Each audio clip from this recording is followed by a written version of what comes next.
এখন আমরা আছি হচ্ছে মুর্শিদাবাদে। মুর্শিদাবাদের কোন পার্ট তোমরা কমেন্ট করে জানাও। আর তোমরা অনেকেই আমাকে বলেছিলে মুর্শিদাবাদে আসলে একটা ভিডিও করতে, তোমরা অনেকে দেখা করবে আমার সাথে।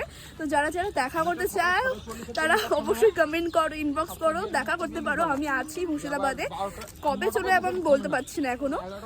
খুব সুন্দর জায়গাটা, তো তোমরা গেস করে বলো তো আমরা ঠিক কোথায় আছি এখন। গাইস আমার হার্ট একটা কোথাও বেঁচেছে, কারণ এত জোরে ইনি সাইকেল চালাচ্ছিলেন, বাপরে। মানে এখন আমি বললাম তাই ও আসতে করলো, যেহেতু দাদা সামনেই আছে। দিয়ে কিছু বলবে? বাচ্চা হয়ে গেছে, বাচ্চা। এত বছর পর সাইকেল চালাচ্ছি, ধরাকে সরা জ্ঞান করছি না। মানে ওই থেকে দাদারা চালাচ্ছে, দাদা আর মা পিছনে বসে আছে। হাই, আমার কি অবস্থা ছিল বাপরে।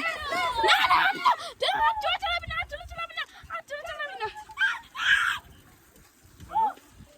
গাইস প্রচুর হাঁপিয়ে গেছি, এত বছর পর সাইকেল চালাচ্ছে, একটা আলাদাই ফিলিংস হচ্ছে।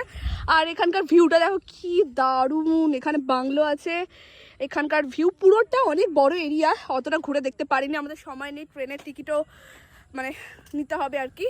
আর এখানে আমার মা রিলস করছে, যাক গিয়ে ওয়েদারটা চরম, লোকেশনটাও দারুণ, আর এদিকে দাদাও আছে, বোনও আছে, মানে একটা দারুণ ফ্যামিলি টাইম কাটাচ্ছি গাইস। আর তোমাদের কেমন লাগছে অবশ্যই কমেন্ট করে জানাও। আর এরকম ভাই বোনের সাথে ফ্যামিলির সাথে টাইম কাটাতে তোমাদের কেমন লাগে অবশ্যই কমেন্ট করে জানাও।